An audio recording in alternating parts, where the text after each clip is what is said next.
Alam nyo minsan, ang pagtatrabaho sa ibang bansa ay napakalaking sakripisyo niyan. Kahit hindi namin alam yung mangyayari sa amin dito, kung susertehin ba kami, o mamalasin, o makakaipon, o kung matutupad ba ang mga pangarap namin para sa pamilya namin. At syempre, para din sa sarili namin.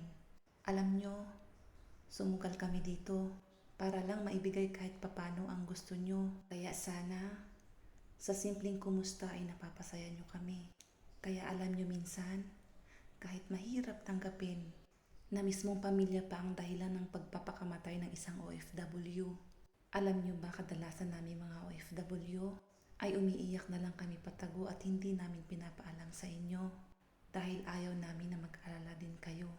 Lagi nyo sanang tatandaan na kami mga OFW walang karamay sa abroad at ang tanging pamilya lang namin sa Pilipinas ay siyang dahilan para makapagpatuloy kami.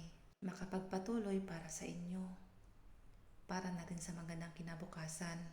At sa ganon, hindi nyo na rin kailangan maranasan ang naranasan naming hirap. Kaya Lord, kahit hindi ko man sabihin sa iyo, alam ko na alam mo kung ano ang nasa isip ko ngayon. At alam mo ang tunay na nararamdaman ko sa mga oras na to.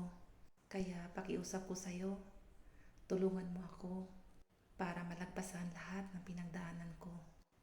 At higit sa lahat, Panginoon, lagi kong hinihiling sa iyo to. Lagi kong hinihiling sa araw-araw na gabayan mo ang pamilya ko, lalong-lalo na mga anak ko. Dahil sila lang ang pinanghuhugutan ko ng lakas ng loob. Lakas ng loob para sa kinabukasan nila.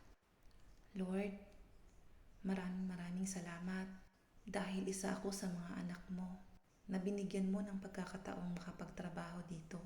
Kahit sobrang hirap at kahit sobrang lungkot, papasalamat po ako sa iyo, Panginoon, dahil andyan ka lagi sa tabi ko.